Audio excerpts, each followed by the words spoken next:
இது ஒரு பயனுள்ளதாக இருக்கும் இந்த வீடியோ. தயவு செஞ்சு கடைசி வரைக்கும் கேளுங்க. இதில் 2 வெர்ஷன் இருக்கு.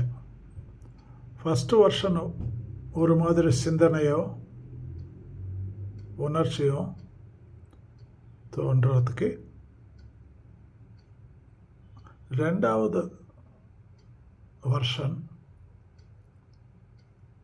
நினைவுகள் எப்படி நம்மளை தொந்தரப்படுத்தும்.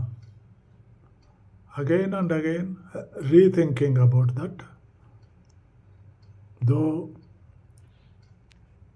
நம்ம trying to shut down that, it will not allow us to shut down for some time. இதை பாருங்க, உங்களுக்கு நல்லா பிடிக்கும். நல்லா யோசிக்கிறதுக்கு ஃபுட் ஃபார் தாட். கேளுங்க. மறக்காம லைக், ஷேர் அண்ட் சப்ஸ்கிரைப். அழகான ஒரு வரி படித்தேன்.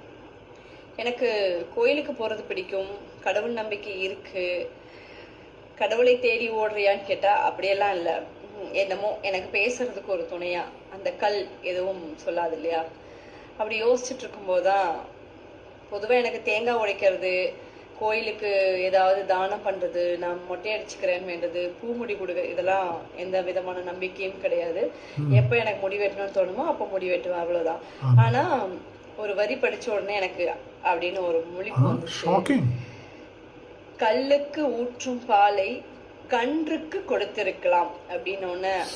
ஆமால அப்படின்னு தோணுச்சு. உண்மையிலேயே அந்த பசுவினுடைய கன்று, பசுவின் முளையை இழுத்து இழுத்து இருக்கிற பொழுது அந்த பசுவுக்கு எவ்வளவு வலிச்சிருக்கும்.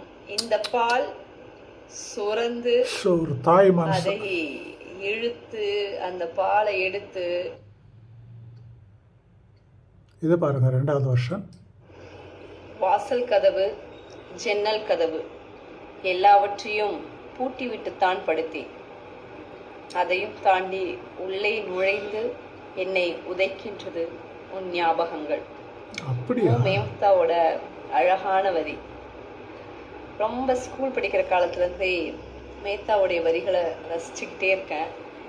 இது நல்ல விஷயமோ கெட்ட விஷயமோ, அழகானதோ அசிங்கமானதோ, எதை சாத்திப்படுத்தாலும் அதன் நினைவுகள், அந்த நினைவலைகள் நம்மளை ரொம்ப டிஸ்டர்ப் பண்ணதில்ல.